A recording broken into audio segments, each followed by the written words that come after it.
Tes seleksi guru pegawai pemerintah dengan perjanjian kerja atau P3K sudah mulai digelar.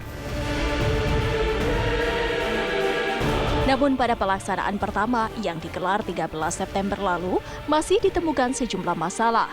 Mulai dari minimnya informasi kepada para peserta, kesalahan administrasi oleh sistem, hingga nilai ambang batas atau passing grade yang sangat tinggi.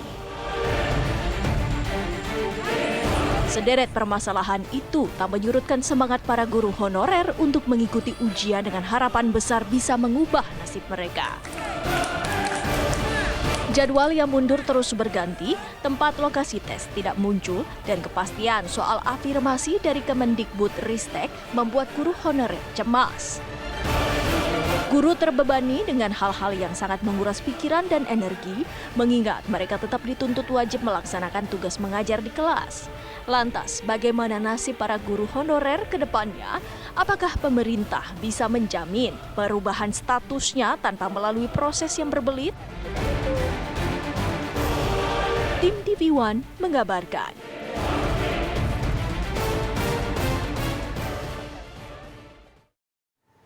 Nah, ini memang yang sedang marak diperbincangkan di media sosial. Banyak juga kemudian warga masyarakat netizen yang juga concern mengenai hal ini. Bagaimana kemudian nasib mereka-mereka, para guru honorer yang sudah bahkan puluhan tahun, 20 tahun, 30 tahun mengabdi, tapi gagal pada saat mengikuti tes P3K ini. Kalau kita lihat juga di Instagram @akipagitv1 juga sudah banyak nih pantun-pantun yang masuk memberikan dukungan, memberikan masukan juga untuk Kemendikbudristek. Salah satunya saya bacakan.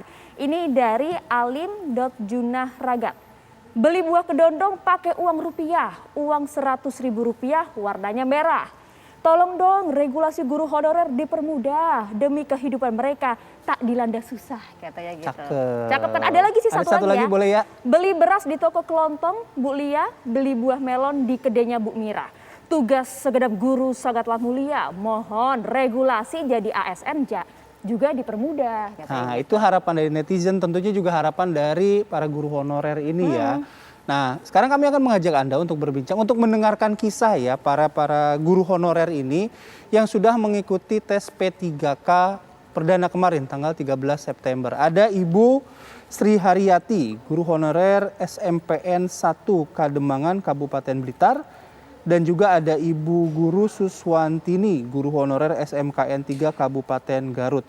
Nanti juga ada dua narasumber yang akan bergabung juga bersama kami. Tapi kita dengarkan terlebih dahulu cerita dari dua ibu guru ini. Selamat pagi Ibu Sri dan juga Ibu Sus. Selamat pagi, Assalamualaikum. Selamat pagi, Assalamualaikum. Waalaikumsalam warahmatullahi wabarakatuh. Sehat-sehat ya Bu?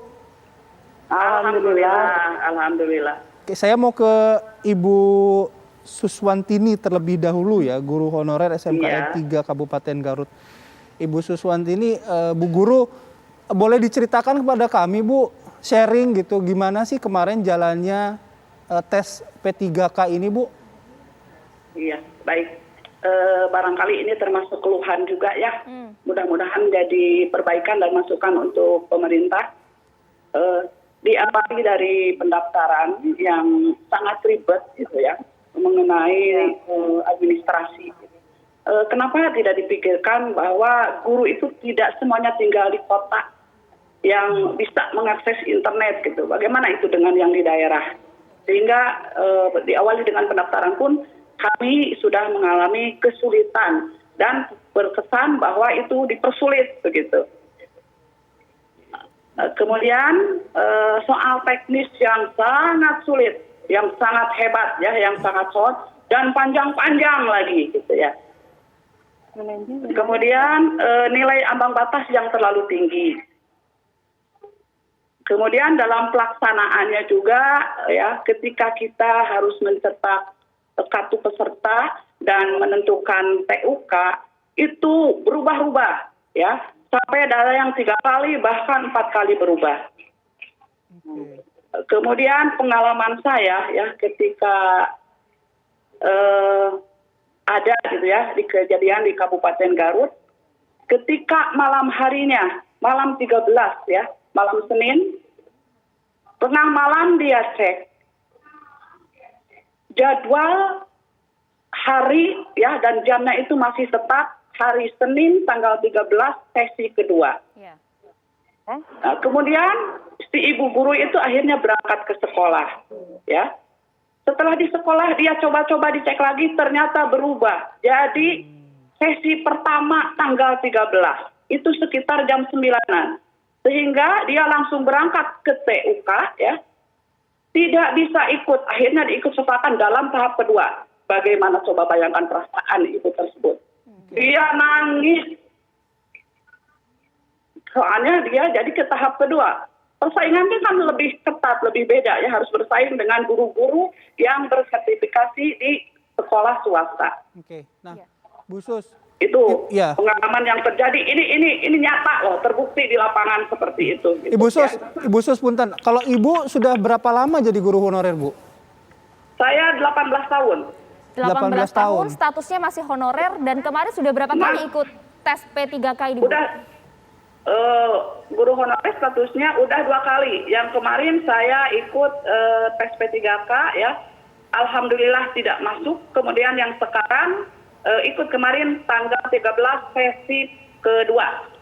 Oke, nah kalau Ibu Sus sendiri melihat nih Bu, tes P3K ini secara keseluruhan gimana Bu untuk mengubah status ya dari honorer ke ASN? Karena kan memang banyak ya tenaga-tenaga pendidik honorer yang menuntut juga menjadi ASN. Nah ini jalannya nih ada P3K nih. Tapi kalau menurut Ibu gimana? Menurut saya ya kesannya gitu ya, tolonglah gitu ya. Walaupun kaitannya kita sudah dikasih afirmasi gitu ya, untuk K2 10%, kemudian usia 15%, tetapi kemudian yang jelas kalau untuk yang sudah sertifikasi ya, itu 100% untuk teknis gitu kan. Tetapi untuk sosial, kultural, dan manajerial serta wawancara pun masih ada yang di bawah passing grade gitu hasilnya. Ditambah lagi teknis itu, jelas teknis itu semuanya tidak ada yang passing grade. Kalau menurut pendapat saya dan hasil gitu ya, curhatan-curhatan teman-teman itu nilai teknis itu nggak ada yang passing grade gitu. Kemudian walaupun sudah dikasih afirmasi masih kurang ya. Jadi saya tolong minta gitu ya kepada pemerintah, terutama kepada Mas Menteri, tolong ya kalau bisa udahlah jangan ngobrol lagi afirmasi dan sebagainya, pokoknya angkat semuanya honorer gitu ya. Apalagi K2 itu sisanya untuk Jawa Barat aja tinggal 84 orang.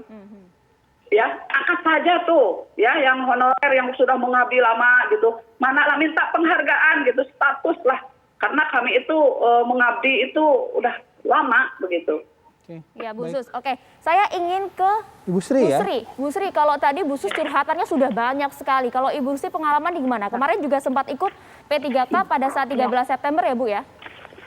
Iya, terima kasih Mbak. Ini saya juga ikut sama dengan Bu Sus. 2 kali saya mengikuti ujian P3K di tahun 2019. Itu cuman gini, yang menjadi permasalahan ketika saya itu, saya lulus, teknik lulus, wawancara lulus, cuman di kumulatif itu kurang 2 Mbak. Nah, ketika itu aturan terkait sertifikat keahlian itu ada di undang-undang, akan tetapi waktu itu belum diberlakukan. Nah, di saat saya seperti itu, karena saya tahu bahwa teman-teman yang punya sertifikat pendidik itu di Kabupaten Blitar itu kurang lebih ada 12 orang yang kebetulan itu juga sama-sama tidak lulus. Nah, kalau teman-teman itu nggak lulusnya di teknik Mbak, tapi saya enggak. Ketika itu saya itu nilai sosio saya itu 0. Aneh itu yang membuat saya menjadi bertanya-tanya, karena semua yang tidak lolos itu hampir di teknik, tetapi saya itu di sosio saja kurang 0. Nah, akhirnya setelah dikumulatif itu kurangnya 2. Nah, di saat itulah saya bersama teman-teman waktu itu sekitar 10-11 orang itu berusaha untuk mencari keadilan. Nah, di sini saya ke Jakarta dalam kurun waktu sekitar 3 minggu, juga bersama dengan pemerintah daerah dalam hal ini BKD untuk memberikan afirmasi kepada yang punya sertifikat pendidik. Mohon maaf, karena saya sudah mendapatkan sertifikat, di situ ada aturannya. Makanya saya untuk minta aturan itu, alhamdulillah baru apa yang saya inginkan itu baru terlaksana di tahun 2001 ini. Nah, di situ ya itulah kalau mengingat passing grade di masing-masing mapel itu sangat tinggi, sehingga hampir honorer yang tua, khususnya K2, itu hampir tidak memenuhi passing grade. Nah, karena saya punya sertifikat pendidik, ya saya berharap itu masih tetap nanti di pengumuman tanggal 24 itu nanti juga afirmasi yang disampaikan oleh Kemendikbud itu bisa terlaksana. Karena sertifikat ini poinnya 100 ya Bu ya?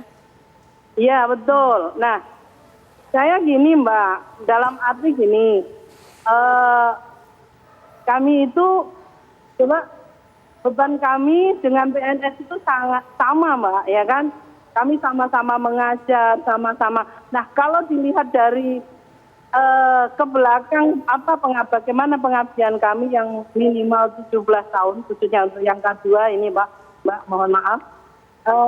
Itu beban kami kan sama dengan PNS. Nah, kalau dihitung-hitung, kalau kita hitung mundur dalam arti pemerintah yang tidak pernah ada pada honorer ada untuk negara, tapi pemerintah belum ada untuk honorer. Dalam hal ini, bagaimana pemerintah itu bisa membayar apa yang sudah kami laksanakan dalam kurun waktu yang sekian tahun. Nah, itu berapa biaya yang harus dikeluarkan oleh pemerintah. Nah, harapan ini kita bisa mendapatkan lebih dari itu. Kalau Bu Sri sendiri sudah menjadi guru honorer berapa lama Bu?